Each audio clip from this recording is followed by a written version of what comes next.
Hello, hello, hello. Papa Dog and I are in the van waiting for Paul, and people are thinking that I might be filming them, which is always very uncomfortable. But I have to just hang in there with it, So I hope they don't think that. So obviously I'm talking now, and I'm obviously making selfie photos and videos, so I'm not shining it at anyone. There's a forest in front of me, which is very nice. Real pretty. Pretty. A birch forest.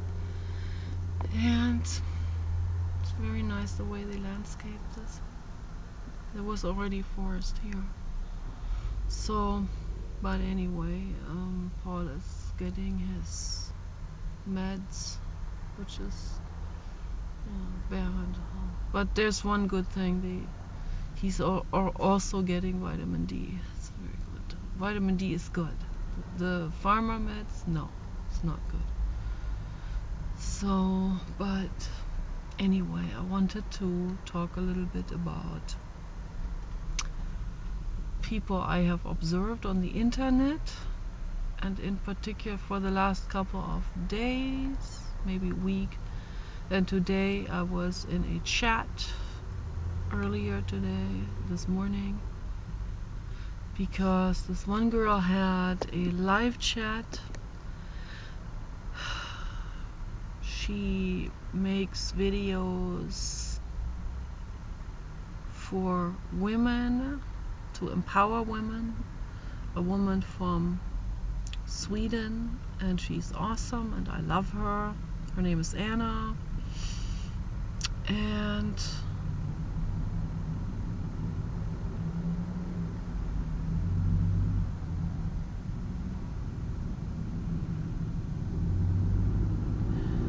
I always feel a bit nervous with a lot of people around me, but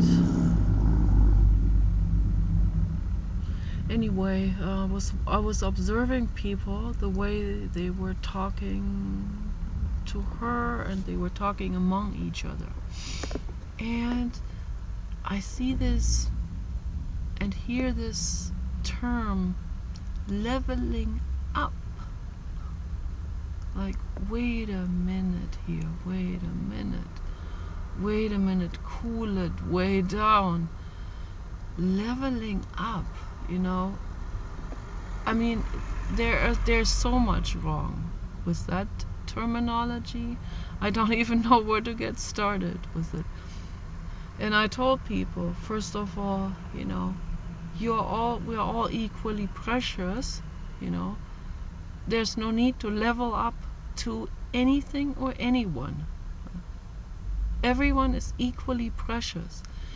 Your body, your cells are equally precious to those of Scarlett Johansson, Brad Pitt, Angelina Jolie, and Jeff Bezos. So I don't really see how this word, the terminology leveling up, where does this come from? Let's inspect it a little bit closer. Helicopter. Where does that come from? I'm gonna put my sunglasses on here, and it goes right through. It goes right through my knitted head. So, and they're kind of tight. They're kind of tight fitting. Those are new sunglasses, and they're kind of tight fitting, and that's perfect because I have a narrow face. Perfect for me. I was almost gonna buy kids sunglasses because I've bought kids sunglasses before by Dolce & Gabbana, but they were imitations, and they're awesome, but they didn't hold up very long. Were not very good quality. I'm sure the real Dolce & Gabbana sunglasses hold up, for a very long time. They don't break just because you happen to accidentally sit on them. So, alright, I hope this guy doesn't think I'm filming him. So, this is very deep psychology, actually. So, there's a lot of homeless people here. And we never leave our papa dog in the van alone, so I never do it. And sometimes, often when I go shopping and Paul stays in the van, I will even lock this side of the door.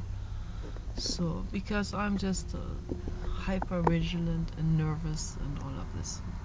Hyper vigilant dog mother. So I used to say bear mother, now I decided yesterday to say dog mother.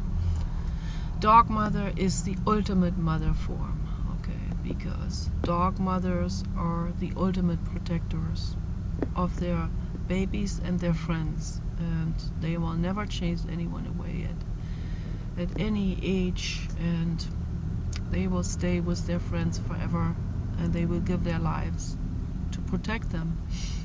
And that's how it should be done, okay? And that should come before prestige and surgery and worries and this and that and social pressures and whatever people are doing here. So anyway,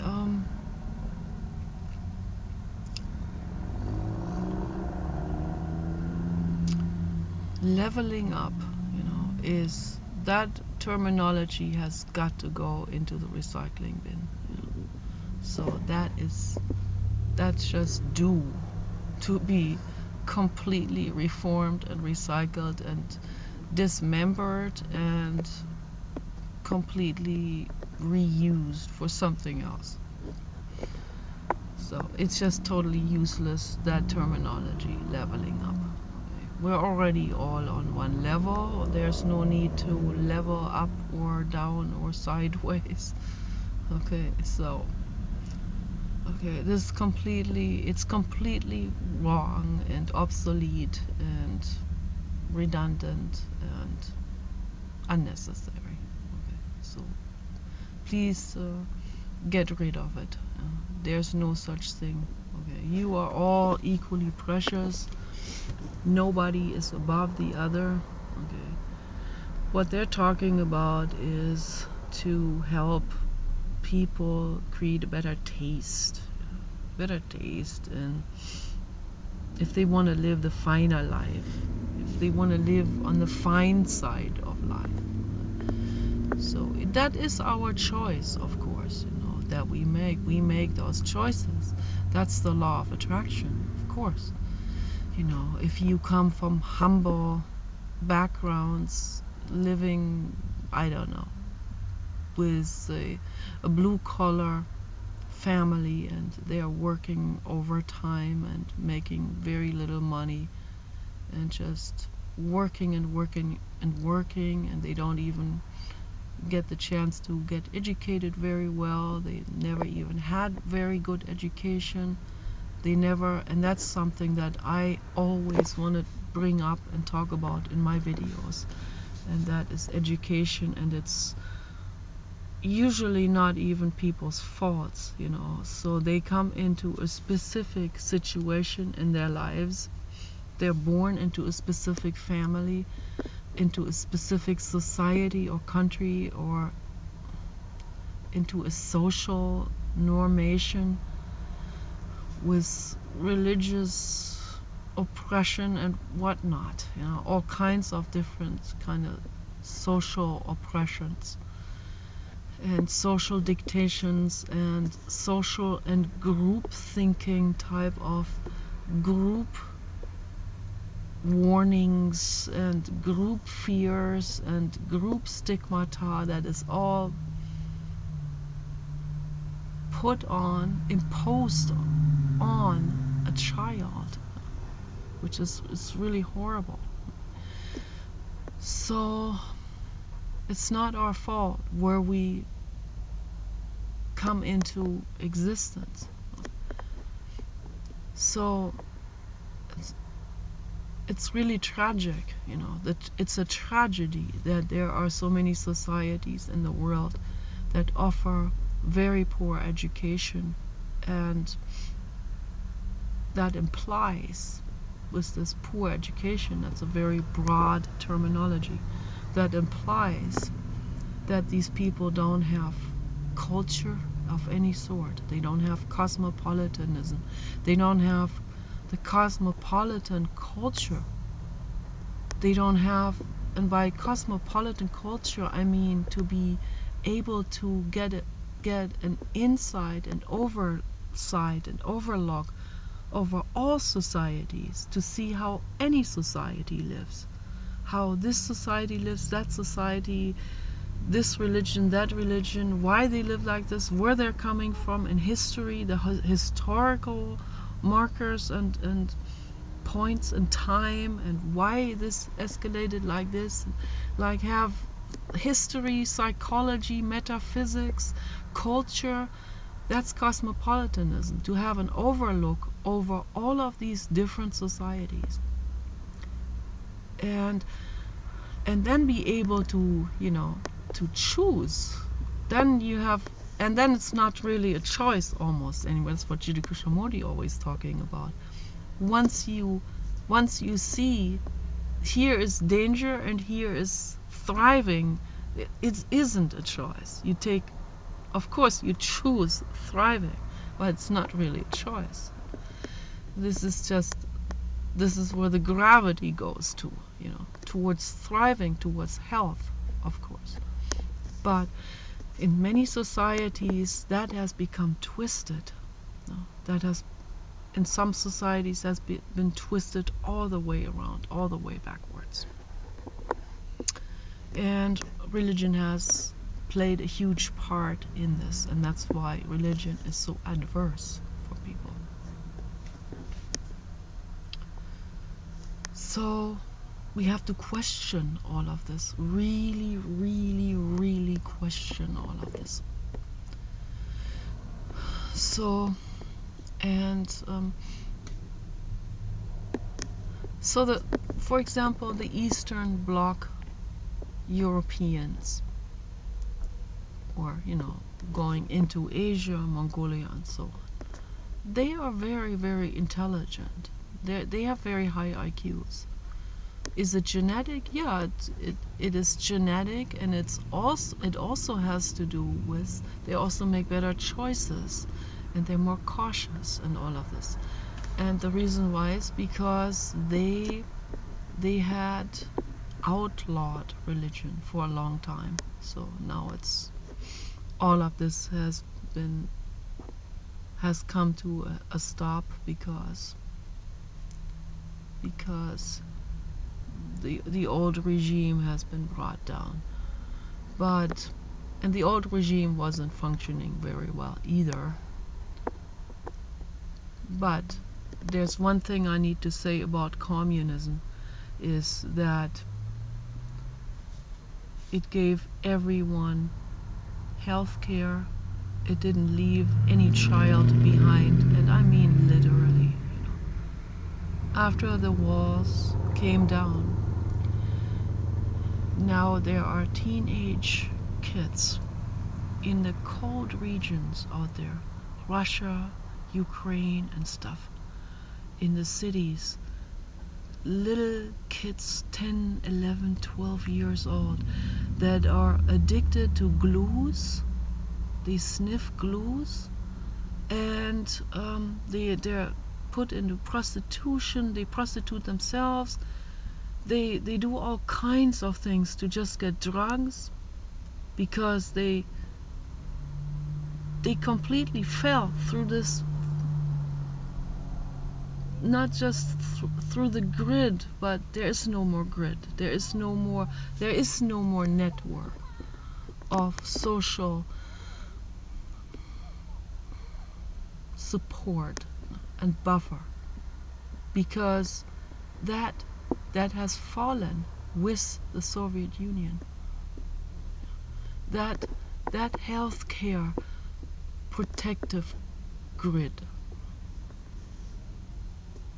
network has fallen, and now those people that were dependent on that, they fell with it, and they keep putting kids into this world when they are already completely dysfunctional, and these kids have to suffer, and that is so unimaginably gruesome.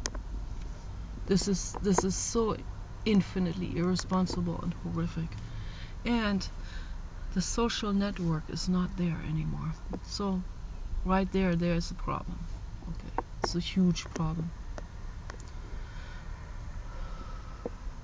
So then Germany and Sweden and those countries that have a socialized healthcare network, still on the basis of capitalism, but it's more socialized. They now have to catch all of these people. They now have to take care of all of these people. And their countries are becoming overcrowded, you know? And then everyone from everywhere in the world comes there, and they take everyone, and the countries become more and more overcrowded and more dysfunctional. And then violent people will come in there, and people that come from violent backgrounds and violent, entire psychopathic religions will come in there, and then they do their horrors there as well, gang raping and so on, and killing people and chopping people's heads off and doing acid attacks and so on. You know it. You see the news. If you read Google News, you see it. You can see it. I don't know if this is censored in Europe. Might be. It seems like. So, looking from here into the internet, it is obviously not. So we see the stories, the reports every day coming. Okay. So, yeah, huge problem. So, yeah, there are definitely different economic situations that people live in, obviously, but that doesn't mean that you have to feel like you are not as precious. Okay, you are equally precious, of course. Your cells and your body is equally precious wherever you're from. Okay, whatever your situation is that you grew up in, and you do not need to go under the knife. Okay? Wherever you come from, whatever you feel, and if you haven't been seen and felt by your parents, that is really the real core reason for you not liking yourself. I see it all the time. I see it all over the place, in the whole world. This is a phenomenon. It doesn't affect you personally. Everyone is affected by this. This is a mass collective pain. And that's why I chose not to have kids. Why continue that cycle? That cycle of destruction. Don't do it. Don't go through this. Don't burden a child with this, and don't burden yourselves with this. So we have tremendous pain, every one of us. Why bring another being into the world when we're still dealing with that kind of pain? And we will, unknowingly and unwillingly and inevitably put this pain into our offspring. And that's why we shouldn't put any into the world. It's very logical reasoning. Has to do with compassion. Okay. So forget about religion. Religion is not standing on the foundation of compassion and love. So that's why you need to dissolve it. That is my 3 cents to the world. You don't have to accept it, but I'm giving it to the world anyway. Take it or leave it. Test it for yourself. Try it out for yourselves. But you are equally precious. You don't need to level up to anyone. Okay. Yeah, there are some ways to look into, making your lives better. If you live in a shack of a house, which we have in LA, he inherited a shack of a house that is was wonderful, worth more than $500,000 a shack of ours, if it's in the right location. But you can remodel that shack of ours. You can make it better. You can, wherever you live, you can, even if you live in a bachelor apartment, which I have many times in LA, moving from one bachelor apartment to the next, thinking the next one will be better, but not really. So, but then when I met Paul, together we put our minds together and we work together, and I think it's very important that we find people that can work together with us, and it has to feel right, even if it is not super perfect and ideal. But if you find someone who will work with you and stick to you, that is worth more than gold in any commodity. So, and then put the minds together and research together and learn together and contribute. Each person, each brain has something else to contribute to the whole, to make the world a better place. And if you are getting a rich husband, which a lot of women want, and I see they will do anything